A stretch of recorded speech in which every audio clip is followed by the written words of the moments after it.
Hey guys, I want to welcome you to the weekly Wednesday for the Financial Freedom newsletter, where every week, every Wednesday, we delve into something inspirational, motivational, something excerpt taken from the Financial Freedom weekly newsletter. Wherever you are, if you're listening on Spotify, on iTunes, Google, be sure to click the like, subscribe, share, comment. And without ado, let's get into the show. Hey guys, welcome to this week's podcast episode for the Financial Freedom Podcast. I'm really excited about today's guest, Eric Holsapple, and he's actually a mindfulness and real estate investor. He's got a lot of interesting topics and key points to discuss today, as well as his new book, How to Profit with Presence. And so we're talking about the 12 pillars of mindful leadership.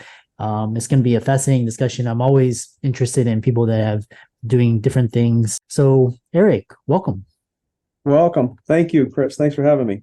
Yeah, we connected through Podmatch, and looks like tell us, the audience, your story and living in the gap, and we'll get right into it. Sure. Well, I came out with an MBA in finance in the mid 1980s and went to work in real estate and was immediately successful.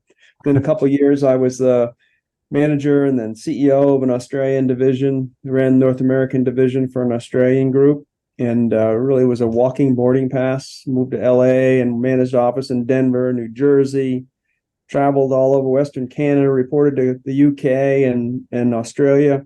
In all the outside metrics, I was hugely successful, the six-figure salary, the Mercedes, the apartment on the bay, all that stuff. But inside, I was dying. I worked all the time. Personal life suffered. I was overweight. I drank too much. I'm an athlete. I wasn't exercising. I looked in the mirror one day. I remember stepping on the scale. I hadn't been able to be on a scale for a while. I stepped on the scale. I looked in the mirror one day and said, geez, you got to make some changes. You're not going to be around very long. And I did. I started on giving up drinking for a bit and exercising again. I left that job. I decided to go back to get a PhD in economics and find a little more meaning in my life. I met my wife and I found yoga. And yoga was my first entry into mindfulness. It was like I'd become disembodied from, just in my own body. So I refound my body and mindfulness. A little bit after that, my older brother, who's a poet, my dad was a football coach, and they were estranged. Oh. He had started meditating. And I just watched him come back to the family. They'd been estranged and away for a while. And then he got closer to my dad, and my dad didn't change. He was in his 70s, man. He didn't change. My brother came back and opened up, and he and my dad got back together, and I just got my family back, seemed like. And my brother said, you want to try it? So I started. And I had immediate results with it. And the meditation may not be for everybody, but I had immediate results with it. For years, I was a closet meditator. I didn't come out. I just did it on my own. I didn't tell people, it wasn't. Back then, yoga and meditation is a lot weirder than it is today. Now it's a hot topic on a lot of things, and the science has evolved to show why. But back then, it was like you just didn't hear about it much in the U.S. So, but later on in my business, just kind of one by one, different people asked me what was going on with me and noticed a difference in me and those kind of things. And we called it in our culture at LC Real Estate Group. Started having a seed group meeting. First, there was, just myself and one other. And 6 months later, the room was full of different people. And today we start all of our meetings with a little centering meditation. We used to just call it centering because meditation was a little too weird for people. But it's made a huge difference in our group. And then I launched a nonprofit 5 years ago, a so-called Living in the Gap, where we train other professionals in how to be successful and continue to make money, even make more money, but to be less stressed, happier, make a bigger difference for yourselves. How do you put your family first, even when you're in a busy work environment? And it's been really, really gratifying. So in this last year, I published a book called Profit with Presence, the 12 Pillars of Mindful Leadership, to try to share it with the larger audience in the business community. Yeah. What's so interesting is I'm talking to more entrepreneurs these days, and the number two thing, number one is where they were always figuring well to kind of do their own thing and be in control. But the number two is always this idea of mindfulness. And the more I talk to it, it's like more like yoga and transcendental meditation, these types of things, like getting into your body, listening to it.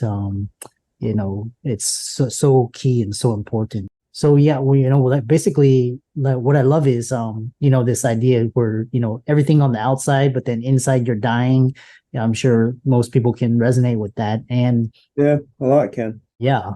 And so we'll talk about this idea of mindfulness and using mindfulness, improving workplace culture. What are some tidbits or gems that you can give? The first thing that I would say is, it has to start with yourself.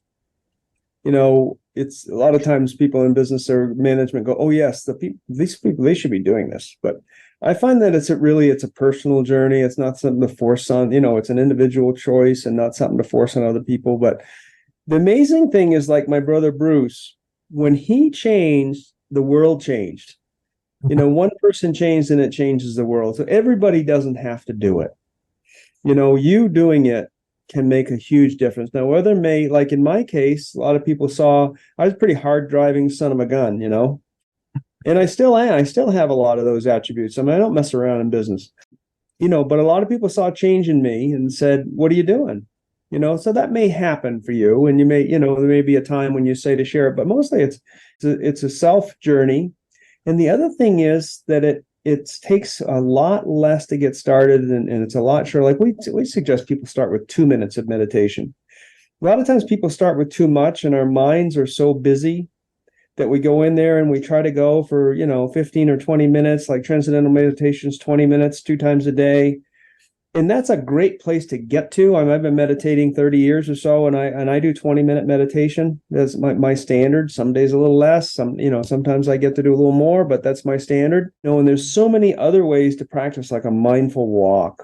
And the big thing of that is leave your phone behind. Start with 5 minutes, just walk around the building. Feel that separation anxiety that you have. Oh my God, I might miss a text. Oh my, something might happen. We don't have to be as immediately available as we've been conditioned, and that gives just those walks. You can go and just start looking at the trees and things. And then on the weekend, maybe take a little longer mindful walk.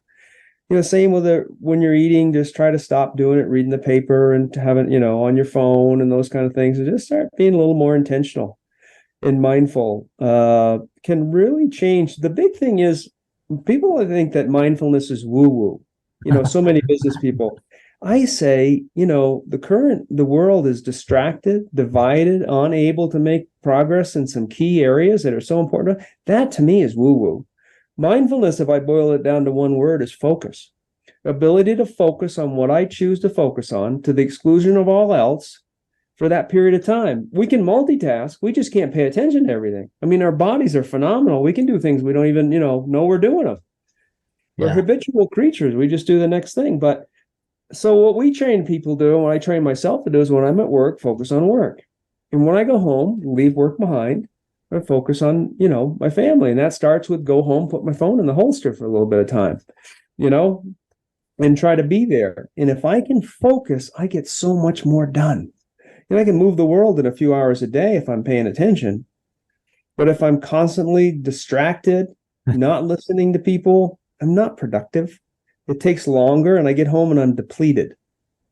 I'm fine being tired, but I don't want to be depleted. So that's just the anxiety and stress that we're just so used to just taking on, and we just think we have to have it. And it's a stressful world, man. If we need to take on, I had a young man that was a good friend of my son Colton's, and we were having a discussion this summer, and he said, I think we're the first generation that has to work on paying attention and being aware that our technology is so anti it that if we don't do some things that counter it, we don't have a chance. I thought that was a great insight by a young man, to say, notice that, I have to really take my focus back, because business is great at stealing your focus. I mean, we're good.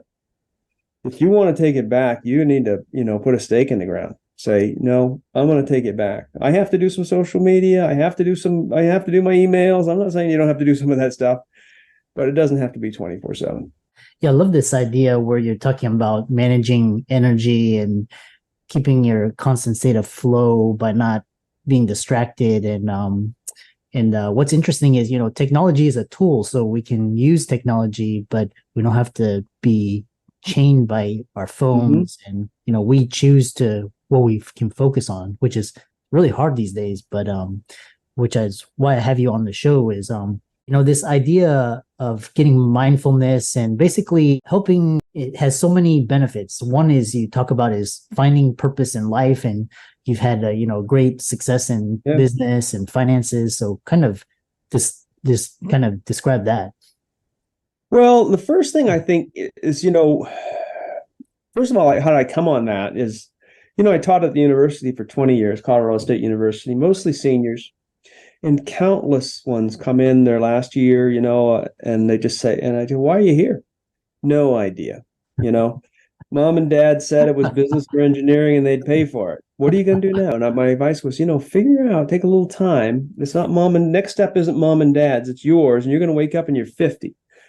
Family, mortgage, job, you get into something, you can't get out of it for a while. So take a little time figuring out why you're here, what you want to do. And my journey with it's been my first purpose is just to gain awareness of myself, an inside journey of what makes me tick. Culture has put so much in us about what we should be doing. Most of it is buying stuff and making stuff and consuming stuff and throwing it away. And, I'm not saying any of that's bad. We've certainly improved our material, development and our stature and those kind of things, but it's not a purpose. Yeah. Profit's not a purpose. Profit's a result of living a running a purpose-driven business. That's producing a good that somebody demands. Profit's not. That's just empty. So first is, and I call it finding presence, finding my inside thing. Noticing myself, becoming more self-aware, and those. That's my first purpose.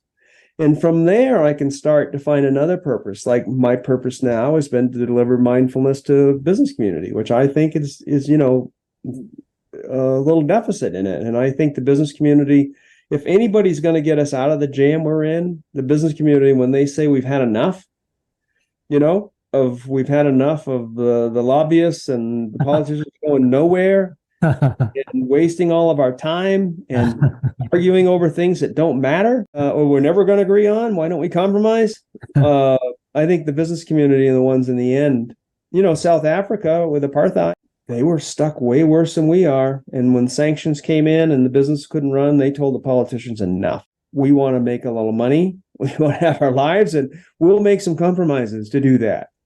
And they're not perfect, but they got through a pretty tough time. And I think the business community is going to play a role. So my role has been, I just have a hard time watching and doing nothing when I see so much waste, so it's what a pity. Yeah, there's I think most entrepreneurs, can agree with you.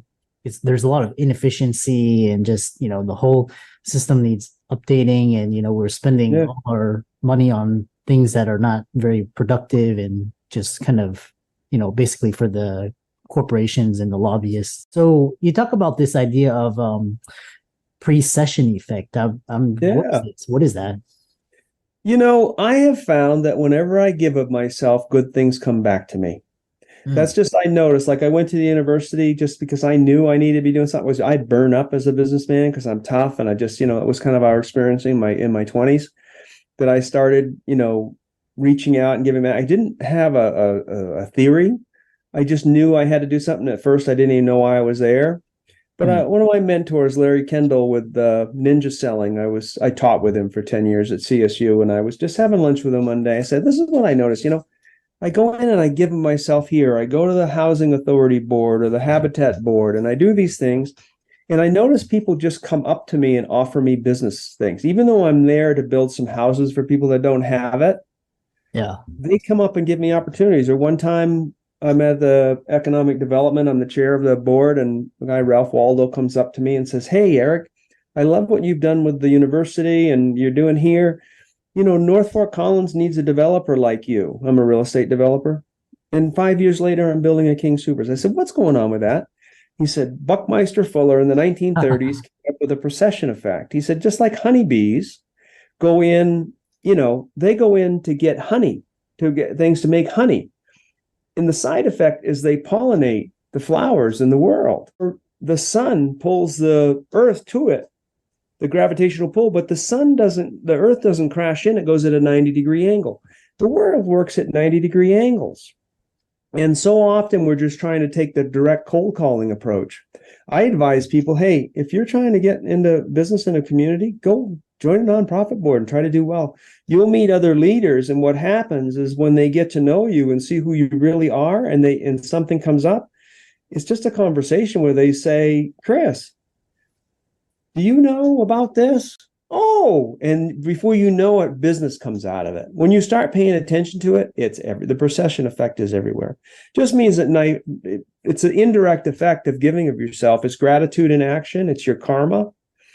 When you go in and give of yourself, you have to watch. Some people hear that and they go in and they're trying to manipulate and, work their way in and have somebody think they're being good. Just go in and legitimately give of yourself. It's a hell of a lot better than cold calling. And just see what happens. My life has just been so enriched by it. Like, for instance, I went in teaching at CSU. I got 5 Colorado State partners in this business that I run. It's incredible. And it wasn't why I went and taught. It just happened because I was in the right place, and they'd say, what I want. I'd say, well, try this. Yeah.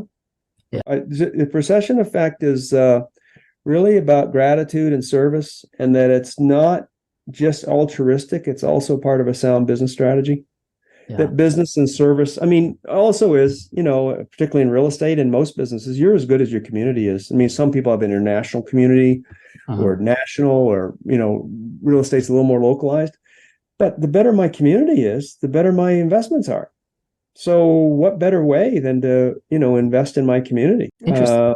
It's amazing. And it also makes you feel better, makes you feel better. It's the expression of gratitude in action, and it makes a real difference. It comes back. I've seen it again and again and again. Yeah, that's the second time I've heard somebody reference Buckminster Fullering. The one was incredible. The accelerating returns, accelerating accelerations. That's what it was. I don't know that one specifically, but he was amazing. There's a lot of amazing business people out there. Yeah. And he was an architect by trade. Yeah. So, as we're coming to the kind of the closes, especially with COVID and now remote work is the norm now. So how can mindfulness help companies navigate remote work and how can, business lead us out of divisiveness? Presence, starting to get more in touch with yourself is, it's virtual. It's something that can really help you connect with people. So remote work is different. I find that in the office, command and control can work. In remote work, it cannot work. There's another level of trust, another level of relationship. There's another level of connection. You have to make a conscious connection with people. You may have not as many reports because you have to actually reach out and meet with people somewhere if that's going to work. I don't think it works. And in transactional things, it can work, but in relational things or creative things, creating things and whatnot, remote work is very tough, but it's here to stay. So I just find mindfulness is a way that can really help that. With device, mindfulness helps us to listen and stop judging everybody, because we're judging machines, Republican, Democrat, socialist, racist, whatever it is. We have all these labels, and then we say we know everything about the person underneath the label, and we don't listen anymore. Mindfulness is about listening, and listening is the key to relationships. And relationships is a study that just came out of Harvard, a 70-year study with 500 some participants. They found that the number one key to happiness in the long term was relationships, long-term relationships. So how do you have those relationships? You listen, you're present, you don't judge, you serve, Yeah. And so many people find at the end of their life, if hopefully by then, that it was relationships were the key to their life, their connection with other humans. And you can have that in business. It doesn't have to be just at home and with your friends. You can have those relationships in business, I found. Sometimes it brings it, a little stickier situation, but with mindfulness, you can navigate it. Just be real and be legitimate and be compassionate. You can say anything if you're compassionate and you're listening. Yeah, really fascinating. And I love how this whole episode has been on mindfulness, but, obviously we could get into your real estate and your teaching and all that. How can people contact you, follow you, visit your website, reach out to you, etc.? Website is livinginthegap.org. Has any programs that we have, has a lot of free resources, books, and meditations is a free 21-day practice there. You can get the book there, Profit with Presence, The 12 Pillars of Mindful Leadership. It's a Wall Street bestseller, and also it's available on Amazon. So awesome. Awesome. And for all the audience out there, be sure to check out the book. I'm going to check it out as well right after this, and check out he's also on YouTube, all the social media channels. And with that, thanks so much for coming onto the podcast. Thanks for having me, Chris. Appreciate what you do.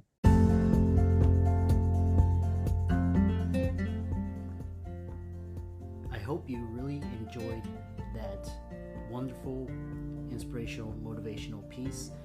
Again, wherever you are listening, if you liked it, be sure to like, comment, share, subscribe.